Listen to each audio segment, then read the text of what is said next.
Hello, ladies and gentlemen, it's your boy Forever Jesus Kamakawa, Forever Jesus.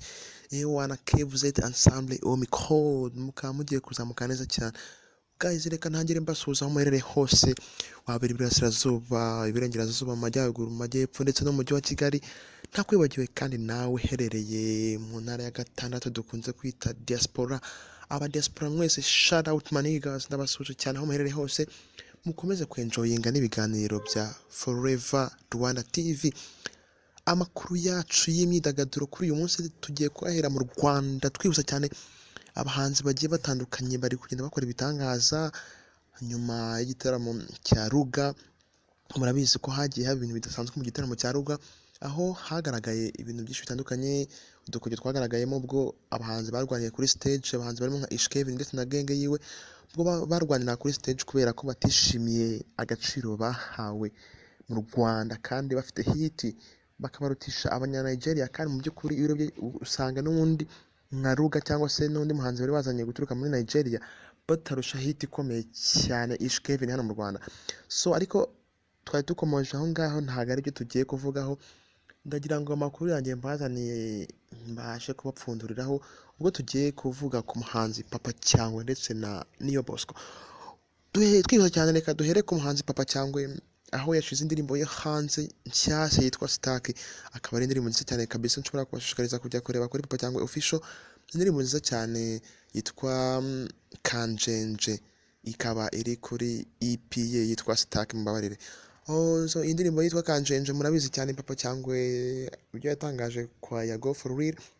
Yatangaje ko Rebo yahozemo Rock Entertainment ko bashatse kumusibira indirimbo ndetse baranayisiba, ariko kubera Imana uwo bafatanyije kuyikora akaba ari Chris Ease, umuhanzi ugezweho mushyashya kandi ufite ibikorwa, akaba yaramufashije kuyigarura kubera ko ari we wari warayidirectinze ndetse akanayieditinga. Twibutsa cyane Umuhanzi Niyo Bosco yashyize hanze extended playlist yiwe mumaze kumenyera mwese, icyo yise 6 weeks of Niyo Bosco.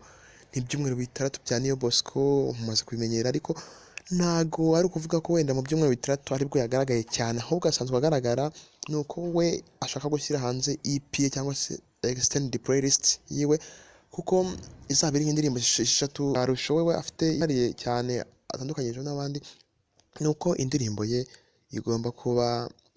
zigomba kuba ari 6 ariko zikaza mu byiciro bitandukanye. Indirimbo imwe ikaza mu cyumweru kimwe gutyo bigakomeza mpaka zose zuzuye, akaricyo yise 6 weeks of Niyo Bosco. Iyi ndirimbo ye nshyashya yasize hanze kabisa, ni indirimbo nziza cyane yitwa Rwandiko. Ushobora kunyarukira kuri Niyo Bosco nyine kuri channel ya YouTube ukaba wayireba, aho afiteho n'izindi ndirimbo yasohoye mu minsi iri imbere, iyo yise La Jolie Femme ndetse na Babylone ndetse n'izindi zitandukanye, aho yavuze ko La Jolie Femme ugomba kuyumva ugahita wumva ko ari indirimbo y'ubukwe, ko burya ngo iyo titre La Jolie Femme utakayitiranyije no kuboneza urubyaro. So akaba ari amakuru twari tubafitiye hano mu Rwanda.